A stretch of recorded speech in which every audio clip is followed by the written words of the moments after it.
Today we're going to learn about close reading and book-based pretending. This reading workshop lesson is part of our Avid Readers unit. I hope these tips help you grow as an avid reader. Here's a reading workshop tip of the day.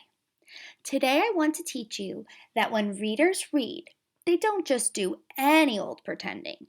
They do what is called close reading and book-based pretending. This means that avid readers try to act out the story better and better by paying close attention to what the story says so they can act it out the way the author wants it to be acted. We're going to take a look back into a story that I read each year to my students titled The Bravest Fish. In this story, Stanley the fish is looking for his friends, but can't seem to find them anywhere. Let's take a close look at a couple of different parts in the book. This will help us get a solid understanding of how the main character is feeling at certain parts of the story, so we can better pretend and act it out the way the author wanted. First, I'm going to read the page to you.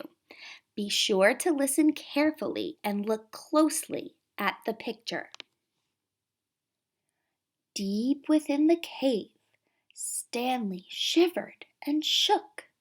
He felt sad and lonely. He was beginning to think he'd never see his friends again. By reading the text, or words on the page, I can see the author says that Stanley felt sad and lonely. So I'm going to think about how I would feel if I couldn't find my friends or if I felt sad and lonely. I changed my voice to sound that way. I can also see from the picture that Stanley has a frown on his face, so I would look sad and frown too as I was pretending. Then, later in the story, we see here that Stanley seems to be feeling different. By using my picture power to carefully look at the picture, I can see that Stanley seems to be happy and relieved to see his friends. So that's why I will read the page as if I was happy to find my lost friends. "Hello! It's me!" he called. "Stanley!" his friends cheered. "Where have you been?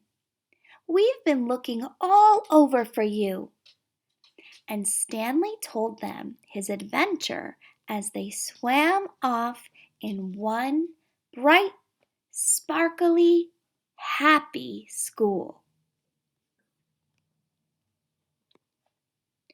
Avid readers pay close attention to how the author wants the story to be read. You can reread the same part, then pause for a second to talk about how the character is feeling. You can even try adding words your character might have said to make it more convincing. Try using speech bubbles or thought bubble post-its too. After looking closely at this picture and reading the words carefully, I can tell that the author wanted the character to seem happy and relieved. If I were pretending or acting out this story, I might add a thought bubble post-it that says, "Thank goodness I found my friends," because that's likely what Stanley would be thinking. So as you're reading, don't forget to use the words and the pictures to help you figure out how the character is feeling throughout the story. Once you know how they are feeling, be sure to change your reading voice and expression on your face to really act it out. Just right. Have fun pretending and acting out the stories.